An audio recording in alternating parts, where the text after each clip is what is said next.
Bismillahirrahmanirrahim. Assalamualaikum warahmatullahi wabarakatuh. Waalaikumsalam warahmatullahi wabarakatuh. Ya teman-teman, mohon waktunya sebentar.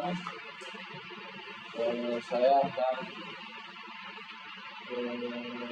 coba untuk memenuhi tugas CGP saya dalam poin aksi nyata, yaitu mensosialisasikan ataupun mendiseminasikan apapun itu tentang mengenai modul 2.2 yang berjudul pembelajaran sosial dan emosional atau disingkat dengan PSE.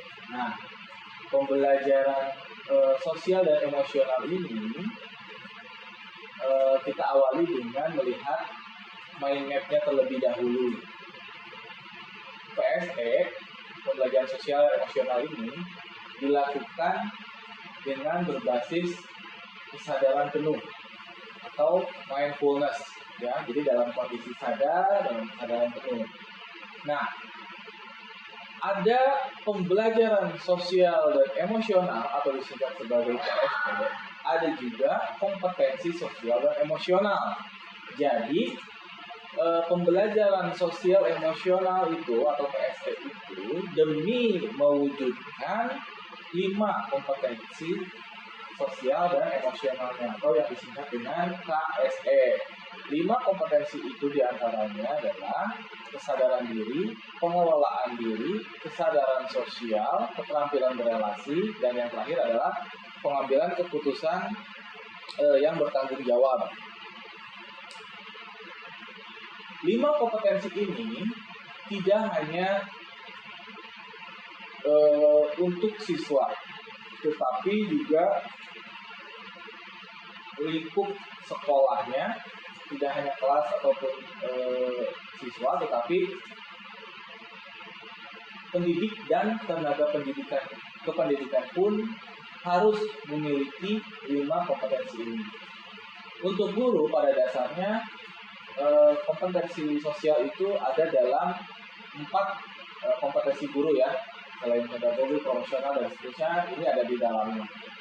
Nah, selain juga di lingkungan sekolah, implementasi PSE dan KSE ini juga bisa diimplementasikan di dalam keluarga kita masing-masing dan di komunitas praktisi kita. Nah, dalam lingkup sekolah, ini pembelajarannya bisa diimplementasikan dalam pengajaran eksplisit, lalu integrasi dalam praktik mengajar guru dan kurikulum, penciptaan iklim kelas dan budaya sekolah, dan yang terakhir adalah penguatan KSE pendidik dan tenaga kependidikan, yang ini mungkin bisa dilakukan diawali dengan forum komunikasi seperti sekarang ini.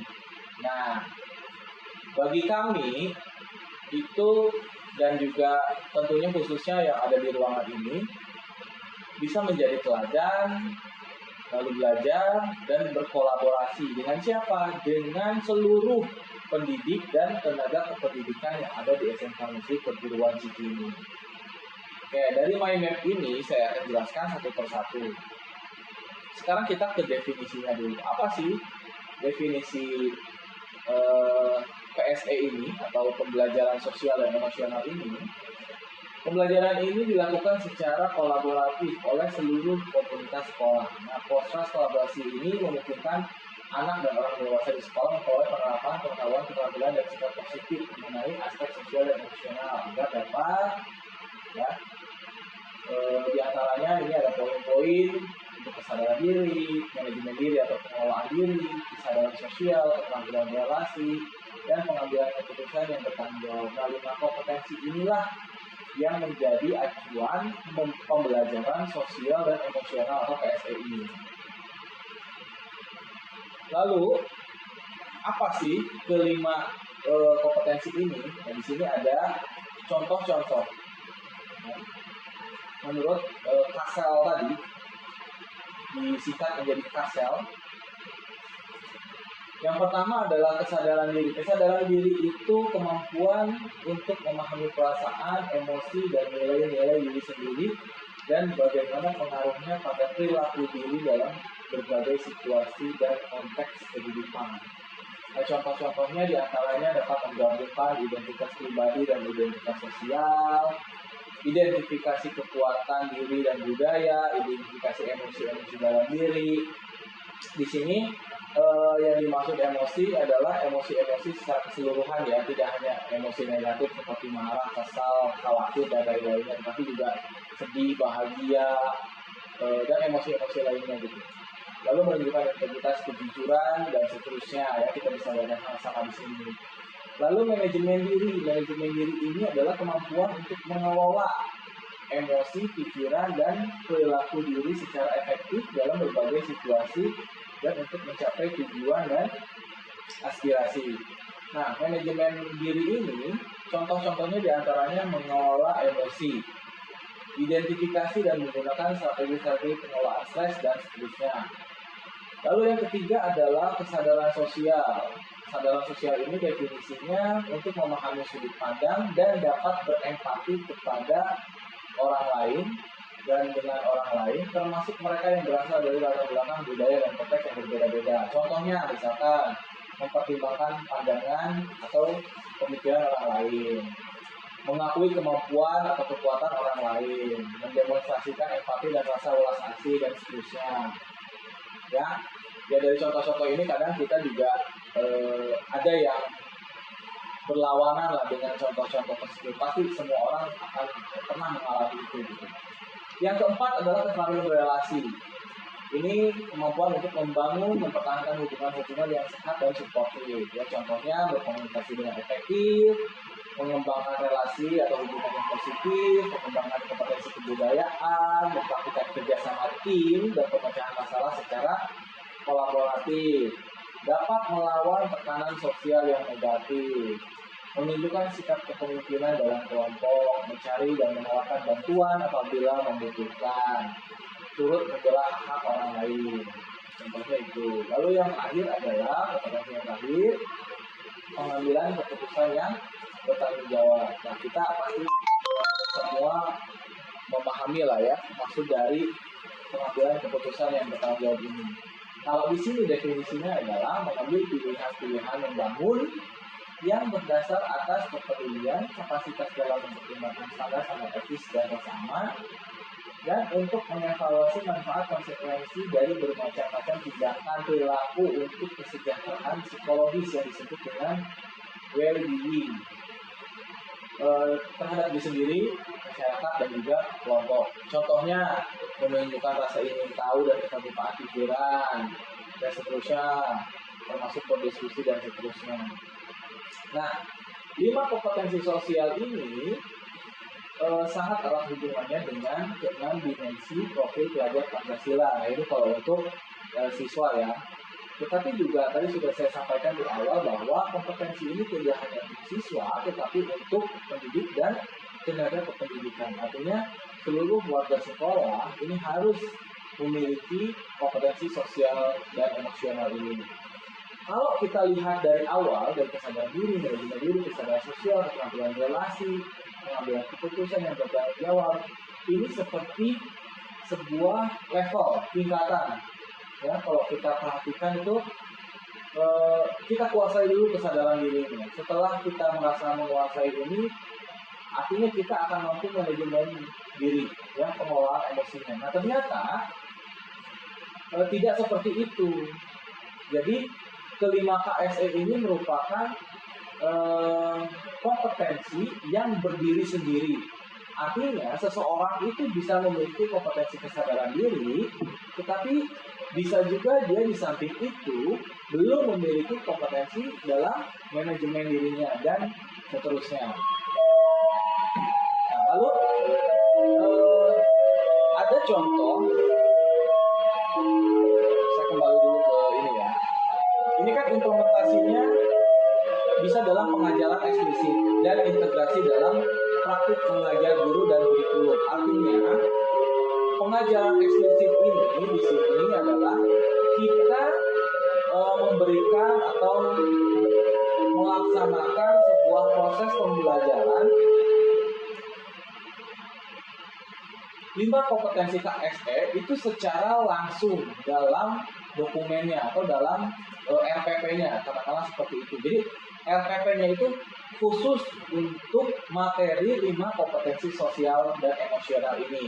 Nah, di sini saya ada contoh RPP yang untuk implementasi pengajaran eksplisit.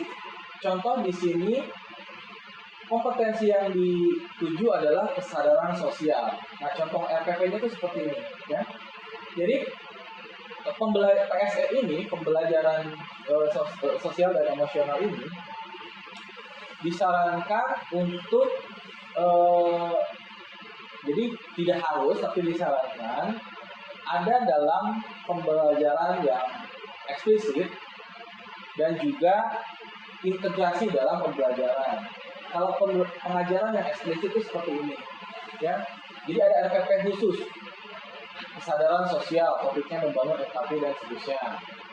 Lalu jika pengajaran itu implementasinya adalah integrasi dalam praktik pengajar, artinya di dalam RPP atau modul ajar kita sisipi beberapa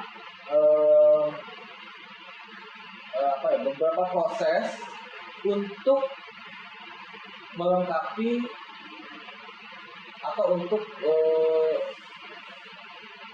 mencapai pembelajaran sosial dan emosional ini. Jadi dalam sebuah modul ajar itu tidak harus sekaligus semuanya, akan tetapi juga ada beberapa, misalkan contoh saya membuat modul ajar di sini di pertemuan yang ketiga, kemudian di pertemuan yang ke-1 juga sudah, pertemuan kedua dan seterusnya. Nah, contoh di pertemuan ketiga ada 2 KSE yang saya sasar dalam pembelajaran di pertemuan ketiga ini. Yang pertama kesadaran diri dan keterampilan berelasi. Contoh misalkan, ini kan RPP-nya, modul ajarnya mengenai materi pembelajaran gitu ya. Nah, ini implementasi dalam integrasi. Dalam tahapan orientasi itu guru membuka pembelajaran dengan memberikan salam, rasa bersyukur, dan mengajak berdoa serta presensi. Nah, ini bisa termasuk ke dalam pembelajaran atau PSE kompetensi kesadaran diri. Setelah itu guru menanyakan kabar dan perasaan hari ini. Ini juga bisa termasuk ke dalam PSE tersebut. Lalu ada di proses diskusi.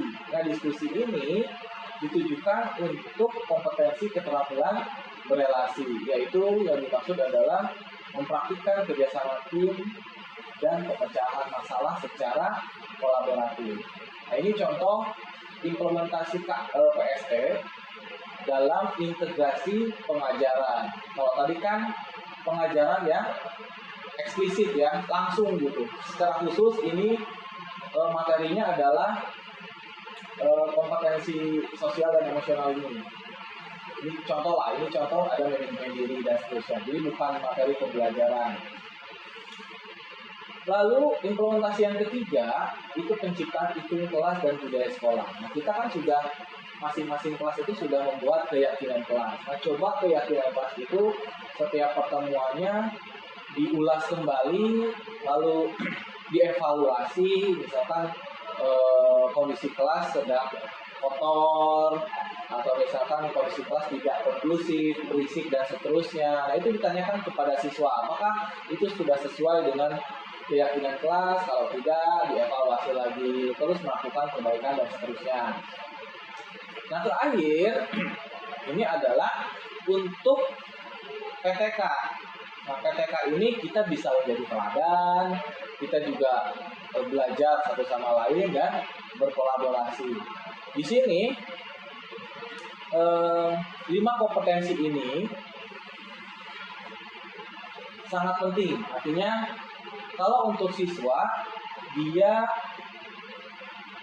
sudah dipastikan akan berpengaruh terhadap efektivitas proses pembelajarannya di kelas, ya. Itu menurut penelitiannya seperti itu. Jadi akan berefek. Contoh kecil, misalkan kita di kelas itu menanyakan kabar siswa untuk memastikan kesiapan belajar. Nah, kesiapan belajar ini kan nantinya hubungannya dengan diferensiasi, ya, pembelajaran berdiferensiasi. Nah, pada proses kita menanyakan kondisi siswa, apakah lagi sakit kah, apakah ada yang sedang merasakan kegelisahan dan seterusnya, ini bisa ditanyakan melalui pertanyaan langsung atau misalkan lewat kuesioner seperti itu jika dirasa siswa tersebut akan malu lah kalau misalkan dia jujur dalam penyampaian perasaannya, karena kan kalau emosi-emosi negatif itu terkadang kita lebih memendam, ya, dibanding mengungkapkan gitu. Nah, sebentar, saya di sini ada teori lain. Salah satu langkah untuk menciptakan kondisi emosi, ya, bisa juga menormalkan kondisi emosi. Ada teknik yang dinamakan dengan stop. Stop itu S-nya stop, berhenti sejenak. T-nya itu lupa.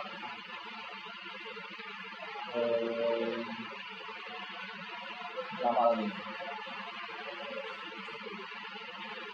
O-nya observasi dan P-nya itu proses, lanjutkan. Jadi saya langsung jelaskan aja, misalkan seperti ini. Dari hasil studi, contoh mendengarkan musik instrumental itu yang karakternya tenang, itu secara psikologis, secara biologis juga akan membawa ketenangan pada diri siswa, gitu, pada diri manusia lah, seperti itu. Nah, ditambah lagi dengan teknik stop ini. Jadi teknik stop digabung, dikombinasikan dengan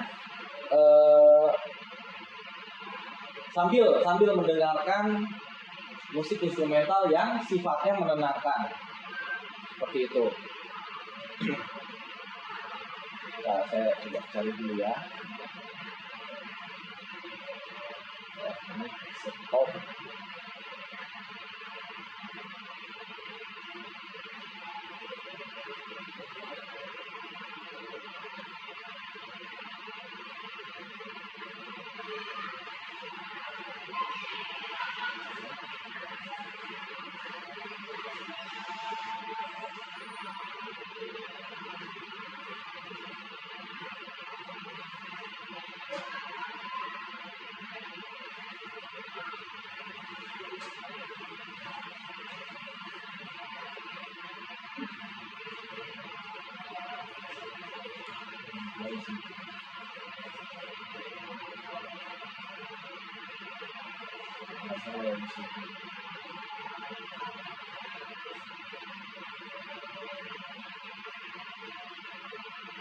Nah, ini dia.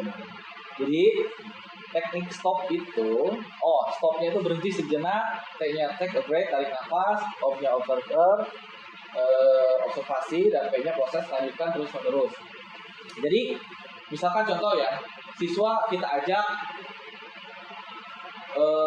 tenang, relax, tutup mata, kita putarkan musik instrumental yang menenangkan, lalu kita ajak mereka untuk tarik nafas dalam-dalam, begitu, dengan kondisi mata tertutup dan agak fokus gitu, ya, lalu buang dan seterusnya. Lanjutkan itu siklus itu berkali-kali. Dalam proses observasinya, kita ajak mereka untuk mengamati sensasi yang dirasakan pada tubuh, pikiran, perasaan, dan lingkungan kita, ya, dengan sambil diputarkannya musik instrumental. Nah, itu dijamin tidur. Kan tidur itu sebenarnya efek menenangkan sebetulnya. Setelah selesai, lanjutkan. Nah, ini juga bisa diterapkan di awal sebelum pembelajaran dimulai. Teknik stop ini ya. Nah, demikian saja kawan-kawan mengenai sosialisasi tentang pembelajaran sosial dan emosional atau PSE ini. Artinya, saya ulangi kembali, PSE ini untuk menciptakan atau mewujudkan 5 kompetensi. Ya, 5 kompetensi sosial dan emosional tadi. Jadi pembelajaran bisa diimplementasikan untuk siswa ya. Ini untuk siswa. Implementasinya itu bisa dalam pengajaran yang eksplisit, artinya ada RPP khusus untuk materi kompetensinya, dan juga mengintegrasikan dengan materi pembelajaran kita di kelas. Jadi ada 2 itu kalau untuk siswa. Sampai sini ada pertanyaan?